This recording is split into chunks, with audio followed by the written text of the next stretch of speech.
There is a hadith by Ibn Umar, may Allah be pleased with him and with his father, that the Prophet, I think, prayed Isha once, and he addressed the congregation, and he said that there won't pass 100 years and any of you remain on earth.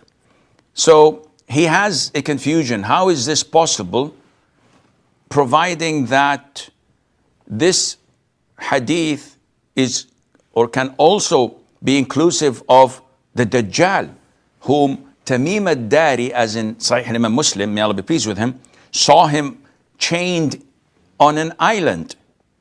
And he came to the Prophet ﷺ. The Prophet approved of that, and he conveyed what he had seen on his journey to the companions, that Tamim had seen the Dajjal, and the Dajjal will remain until the end of time.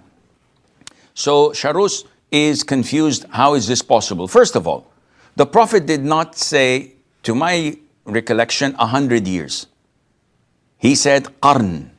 And qarn refers to the generation.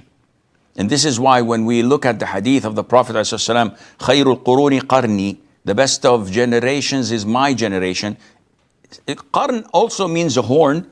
It means also a century. So if it's a century, it's 100 years. And this is debatable, whether the companions exceeded 100 years or less or whatever. But definitely what is meant in the hadith is generation. So the best of generations is my generation, the generation of the companions. Then the tabi'een, then the tabi'it tabi'een, regardless of how long the eldest of them had lived. So this is a generation.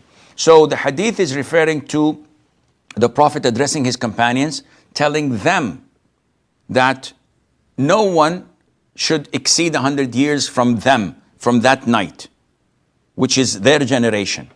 And according to some of the scholars, they have monitored the last of the companions' death, and it was something around that era, which means that he did not exceed 100 years. And with that, his generation was over. Does this mean that every single creature would not surpass the mark of 100 years from that night? This is not what the Prophet meant, alayhi salatu wasalam. And the Arabic language is a must for us to study, because without it, people would probably think of things that go against the Arabic language. For example, تُدَمِّرُ كُلَّ شَيْءٍ بِأَمْرِ رَبِّهَا, about the wind that came and annihilated the people of Ad and Thamud, etc.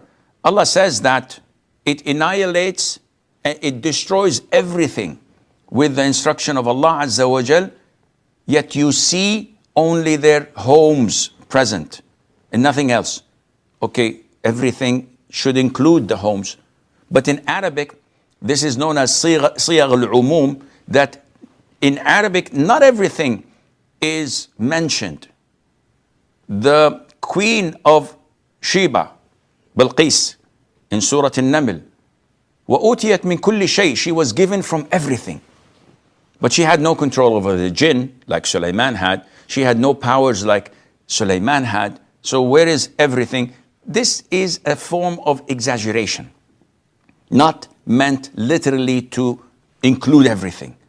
And likewise, the Prophet was addressing the companions ﷺ, that everything is going to not live after 100 years, with the exception of what I told you before, which is the Dajjal and him staying till the end of time, and Allah knows better.